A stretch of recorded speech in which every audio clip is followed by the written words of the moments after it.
Senhor, Vivi. Paz do Senhor, Viviane. Tá. Paz do Senhor, gente. Tá boa, Vivi? Tô bem, você? Eu tô bem. Graças a Eu Deus. estou no poder daquele hino, querido. O importante é que eu sobrevivi. Paz do Senhor, gente. Deus abençoa. Estamos aí mais uma vez para ler a palavra do Senhor e tentar, passar aquilo que o Senhor falou conosco através da mensagem dele. E pedir a você que não deixe de compartilhar, de se inscrever e nos ajudar a divulgar a palavra do Senhor. Amém, Vivi? Amém. Quer falar mais alguma coisa? Em meio a esse... Como é que fala? Não sei. Em meio a esse momento que você estará ouvindo a palavra do Senhor, você aproveita, já deixa o seu like, compartilhe os nossos vídeos, comente com alguém, comente no seu grupo de WhatsApp, comente no Facebook, comente com todo mundo, faça maior fofoca. Entendeu? Porque a palavra de Deus precisa ser levada aos quatro cantos, sabe? Comente com alguém que você conhece lá, sabe? Então, é isso. Compartilhe, Vivi? A palavra de Deus diz tudo que tem fôlego, louve ao Senhor. E através de você estar divulgando a palavra do Senhor, você está louvando, você está evangelizando, E você está ajudando a palavra do Senhor a ser divulgada e chegar em alguém que esteja precisando naquele momento dessa palavra. Amém, Vivi? Amém. Então vamos ler? Onde que nós vamos ler? Nós vamos ler Romanos, capítulo 6, até o versículo 14. Isso. Pode ler, tia? A graça não nos deixa permanecer no pecado, antes nos livra do poder do pecado. Que diremos, pois? Permaneceremos no pecado para que a graça seja mais abundante? De modo nenhum. Nós que estamos mortos para o pecado, como viveremos ainda nele? Ou não sabeis que todos quanto fomos batizados em Jesus Cristo, fomos batizados na sua morte? De sorte que fomos sepultados com ele, pelo batismo na morte, para que como Cristo ressuscitou dos mortos pela glória do Pai, assim andemos nós também em novidade de vida. Porque se fomos plantados juntamente com ele na semelhança de sua morte, também seremos de sua ressurreição, sabendo isto, que o nosso velho homem foi com ele crucificado, para que o corpo do pecado seja desfeito, a fim de que não sirvamos mais ao pecado. Porque aquele que está morto está justificado do pecado. Ora, se já morremos com Cristo, cremos que também com ele viveremos, sabendo que, havendo Cristo ressuscitado dos mortos, já não morre, a morte não mais terá domínio sobre ele. Pois quanto a ter morrido, de uma vez morreu para o pecado, mas quanto a viver, vive para Deus.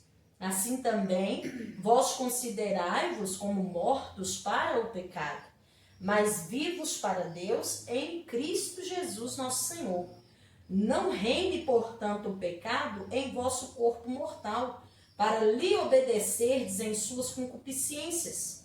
Nem tampouco apresentei os vossos membros ao pecado por instrumento de iniquidade, mas apresentai-vos a Deus como vivos dentre os mortos, e os vossos membros a Deus como instrumento de justiça.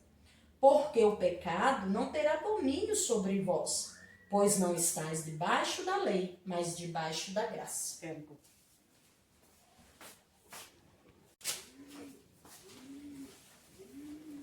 Vamos lá, Vivi? Então, a palavra do Senhor diz: a graça não nos deixa permanecer no pecado, antes nos livra do poder do pecado. E aí? Quando fala assim, talvez a pessoa pense assim, mas nós pecamos. Como é que é a graça? Primeira coisa, quem é a graça? O que é a graça? A graça é Jesus. Jesus Cristo é a porta da graça que se abriu para nós. Que através dele, nós alcançamos a salvação pela graça. Então a gente logo entende que nada do que a gente faça pode nos salvar. Porque o que tinha de ser feito para nós alcançarmos a salvação já foi feito. a morte de Jesus na cruz, a ressurreição dele. Mas aqui, Paulo, ele está falando sobre viver na prática do pecado, a sua vida na prática do pecado. Então, ele está falando o quê? Ele está comparando a graça com uma porta aberta, ele está comparando o nosso batismo com a morte de Cristo na cruz. Ele está fazendo uma relação entre essas duas coisas. Jesus, quando morre ali na cruz e ressuscita ao terceiro dia, a carne dele, né? A gente sabe que Jesus era divino no corpo humano, mas a carne dele não permaneceu ali dentro da sepultura, igual hoje a pessoa morre e fica, né, esperando o dia do juízo. Ficou ali para um propósito, depois de 3 dias ressuscitou como tinha que ser, né? E Paulo, ele está fazendo a comparação do batismo. No momento do nosso batismo, nós morremos para aquela vida de pecado. Nós morremos para a prática de pecado, nós não estamos mais debaixo da lei do pecado. Se você não está debaixo da lei do pecado, você é o quê? Nova criatura. Você vai sair dali das águas batismais em novidade de vida. Para quê? Para viver com Cristo. Aí ele faz uma comparação assim: se Cristo, pois, morreu e ressuscitou, da mesma forma nós estamos morrendo para o pecado, para a lei do pecado. Nós não estamos mais debaixo da servidão do pecado. Nós somos pecadores, mas lutando, né, em uma novidade de vida contra as práticas pecaminosas. Então, o que acontece? Nós vivemos uma vida todos os dias morrendo para o pecado, mesmo sendo pecador. Aí ele faz uma relação assim entre o corpo, né? Nós temos o nosso corpo não mais para viver na prática do pecado. Você tem o que? Os membros, o seu corpo para viver em novidade de vida, uma nova criatura, né? Então, ele faz uma relação entre a porta da graça e Jesus Cristo e a nossa vida em novidade de vida depois das águas batismais. Você foi batizado, você foi sepultado ali nas águas, o velho homem, e saiu ali um novo homem. É igual aquela parte que fala, né, que morreu para o mundo. Morreu para o mundo e para viver para Cristo em novidade de vida.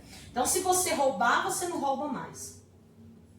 Se você mentia, você não mente mais. Aquilo que você faz, você sepulta. Quando você é batizado, você vai sepultar o velho homem.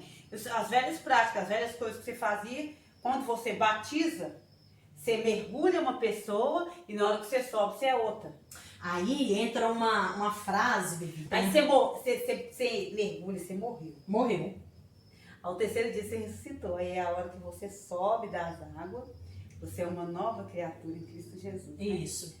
Que interessante. Agora, o Vivi, Martim Lutero falava que ele achava assim, uma frase dele: eu achava que o meu velho homem tinha morrido, mas depois eu descobri que ele sabia nadar. Misericórdia. Não, mas o que acontece? O Martim Lutero, quando fala isso, porque você já observou, nós fomos sepultados, batizados, sepultado, velho homem ali. Só que esse velho homem, daí um tempo, ele quer viver de novo. Ele sempre está mostrando as garrinhas dele para fora. E aí o que acontece? Nós temos que morrer então todos os dias, todos os segundos a nossa carne. Eu não sei, mas isso me lembrou uma parte da Bíblia que tem lá que Deus fala com Oséias, que é para Oséias ir buscar uma mulher de prostituição, casar com ela e ele constituir família com ela.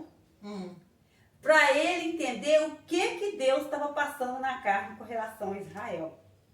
Porque Israel, Jesus foi lá, buscou, tem aquela parte lá que fala, eu te curei, eu te cuidei, você foste moça, né, e tudo. E Jesus amava Israel, ele era apaixonado por Israel, mas Israel ia lá e pecava contra ele. E ele ia lá de novo, perdoava ela, porque ela é a menina dos olhos de Deus. Então o que ele quer dizer? O homem vai, sepulta o pecado dele, que foi lá, aceitou Jesus e tudo, aquela novidade, né? Porque é novidade. E tudo, aí você, não, eu quero batizar, vou viver uma nova vida. Aí você vai lá, morre pro mundo e vive para Deus, você acha, né? E vive para Deus, aí passa um dia, passa 2, passa 3. aquele homem que você pensa que morreu quer voltar. O que acontece? Mas por que você fez a relação de Oséias com essa passagem? O que você pensou? Eu pensei o seguinte, porque quando Jesus pega Israel, cuida de Israel e coloca ela no lugar certinho, tudo bonitinho, Israel não volta para praticar os mesmos pecados de lá, busca a gente, tira a gente de onde que a gente está, uma vida miserável, ordinária, tudo que não presta. Aí ele vem, traz, cuida, tira os carrapichos, coloca a gente perfeita e tal. Daí um tempo... Ô Vivi, e também essa passagem aqui de Paulo, a graça não nos deixa permanecer no pecado. Aí quando você olha assim, não nos deixa permanecer no pecado, mas você é pecador. Então quer dizer, não te deixa permanecer na prática. Porque a graça está sempre te mostrando, isso é pecado, isso é sempre pecado. Quando você vai fazer, aí te incomoda. A gente lembra, né? Isso aí que você está fazendo não está certo. O Espírito Santo, ele trabalha conosco dessa maneira. E quando a gente para observar, quer dizer, não nos deixa permanecer, então não te deixa viver naquela vida de pecado constante. Você peca, mas logo o que acontece? O Espírito Santo está ali trabalhando com você e você arrependendo, pecando e arrependendo. Isso é a graça. Então o que a gente para e pensa? Hoje em dia não, sempre, né? A igreja, muitas vezes, nós como crente, anos dentro da igreja, a gente exige que as pessoas que estejam ali sejam perfeitas. Isso é errado, porque se você é pecador e você constantemente tem que estar arrependendo, então quer dizer, a igreja não é um lugar de pessoas perfeitas, é um lugar de pessoas imperfeitas lutando pela graça todo dia, todo instante. E muitas vezes nós temos que ter cuidado porque a religião implanta isso em nós. Você não vai ficar aqui porque você não se enquadra no padrão nosso aqui. Você não vai ficar aqui porque o seu jeito não é o nosso aqui. Nós não temos esse costume. Gente, Vivi, isso é muito sério. Então você acha que quando Jesus fez isso com Israel, ele já era graça? Jesus é a porta da graça. Deus, né? Que é Jesus e Deus a mesma coisa. E quando Deus permitiu que Oséias pegasse essa mulher, quando ele estava ali falando para ela, trazendo ela, tipo assim, vamos trazendo ela a realidade, você está fazendo errado e tal, volta para casa, isso aqui. Você acha que nessa época Oséias estava fazendo o papel do Espírito Santo? O Oséias, Vivi, a gente tem que ver que Oséias, ele era um profeta. O profeta, ele tem que viver, ele tem que sentir tudo que Deus sente e passar para o povo. Ele é um intermediário, né? Então, ele fala com Deus e transmite para o povo. Deus queria dar um exemplo para Oséias de que, Oséias, você é profeta. Você tem que sentir tudo que eu sinto, para você entender o que eu sinto, você tem que sentir. É igual quando você, por exemplo, eu só sei a luta que você passa quando eu passo pela mesma luta. Então, Oséias, a gente vê que Deus levanta Oséias ali como profeta para falar para Israel. Mas a sua palavra não vai ter peso se você não entender na carne sua o que Deus está querendo falar.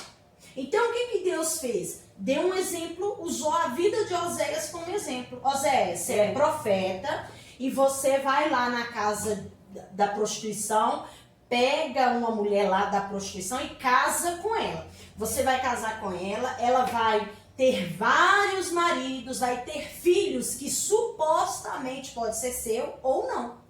E você vai cuidar dos filhos, você vai cuidar dessa mulher, ela vai te largar, vai voltar para lá de novo, você vai atrás dela, vai cuidar dela. Deus estava usando a vida de Oséias como exemplo para Oséias entender e saber passar a mensagem, entendeu? Para a voz dele, para a vida dele ser um exemplo vivo para Israel. Ó Israel, da mesma forma vocês fazem com Deus. Vocês não se prostituem com outros deuses, vocês pecam, Deus vai lá, pega você, cuida, limpa, e você volta pro erro de novo. Então, Oséias, você vai sentir o que eu sinto quando eu vejo meu povo fazendo isso. Mas então, quando Deus fala isso com Oséias, Deus está dizendo também que ele vai lá, o povo vai lá, se arrepende dele, daí a pouco eles voltam para a mesma coisa. Eu vejo que, porque assim, Vivi, Oséias, na vida da esposa dele, era como se fosse a graça se manifestando na vida dela. É isso que eu tô Porque dizendo. dando para ela oportunidade. É isso Né? mesmo. Então a graça se manifestava na vida do povo de Israel de uma forma assim, perdoando, perdoando, perdoando, perdoando. E ela ainda é assim hoje, Liliana. Com nós é assim. Só que a graça, naquele tempo de Oséias, né, a gente vê que o tratamento era severo, bem severo. Às vezes, né, a gente olha lá as leis, lá no Levítico, quem morria, não, quem roubava tinha aquela sentença, morrer apedrejado, sei o quê, ppp. Hoje na graça não, você caminha, quando que você vai saber que está errado?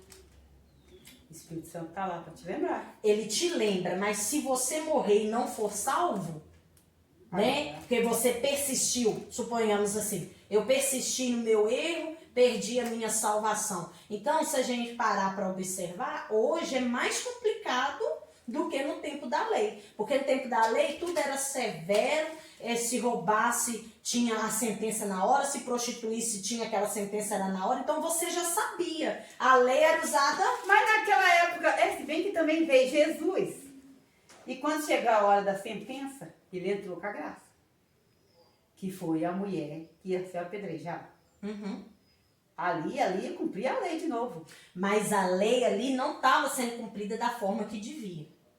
Porque a mulher tinha que ser apedrejada juntamente com o homem que ela estava prostituindo. Ali, eles queriam pegar Jesus. Aí o que eles fizeram? Nós pegamos essa mulher e levamos para ser apedrejada. Mas cadê o homem para morrer junto com ela? Mas eu não lembro de ter a parte 1 que o homem morreu junto com a mulher, não.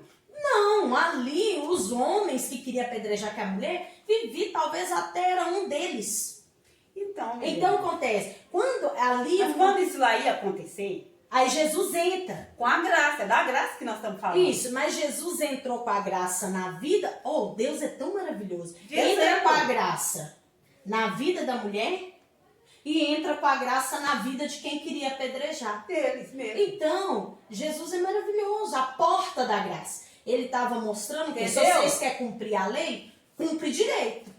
Ali a porta da graça já se abriu, tanto para a mulher quanto para os que iam apedrejar ela, quanto para o marido dela. Aquela graça ali abrangiu tanto muita gente. Com certeza. Não foi só Jesus, ela. ele é a porta, né? Então vamos lá, Vivi, quer comentar mais algo? É isso mesmo que nós chegamos a entender, né? Que quando você morre para Cristo, as pessoas falam, mas o que significa morrer para o mundo e viver para Deus? É na hora que você dá para Cristo, confessa Ele como seu Salvador e desce as águas batismais, ali quando você está sendo sepultado, batizado, você está sendo sepultado, você está morrendo. Quando você levanta, quando você desce é a morte, quando você levanta é a ressurreição. Uhum. Nasce uma nova criatura em Cristo Jesus. Para viver em novidade de vida. Isso, né? que aí significa, a hora que você desce, você está morrendo, mas você está morrendo para o mundo. Não é uma morte material, é uma morte espiritual. Isso. Aí você está morrendo para o mundo e quando você levanta da água, você está vivendo para Deus. Aquilo que você fazia, você não vai fazer mais. A lei do pecado não tem poder sobre você mais. Aí você, né? O velho homem tem que ficar lá no fundo da água. E subir um novo homem, que vai viver a vontade de Deus, né, Liliana? Por isso que na Bíblia fala que Deus ama o pecador, mas Ele não ama o pecado. Então o pecado que você faz, você não vai fazer mais. Você é nova pessoa, você é nova criatura. Né? Então, o pastor pregou isso ontem lá na igreja, eu fiquei assim, falei, eu vou comentar esse negócio lá. Só que cada um tem uma visão, né? Às vezes até é a mesma, mas o jeito de passar é diferente. Então, eu acho que se eu escutei isso lá, vocês também têm que escutar, porque eu sou 10. Entendeu? E é importante, gente. Isso. É muito importante, eu achei muito interessante. Verdade. Né, tia? É verdade. O que você tem a dizer, professor? Não, é isso mesmo, tá de boa. Ficou muito bom. A professora misturou tanto, tá falando, tá de boa. Então, gente, que essa palavra venha falar com você, assim como ela falou comigo, tá? Como ela falou com você, né, tia? Falou bastante. É isso aí, Deus no controle. Amém. Até a Deus próxima. abençoa. Fica Que com Deus. Você, né, como eu já disse, compartilhe o nosso programa aí.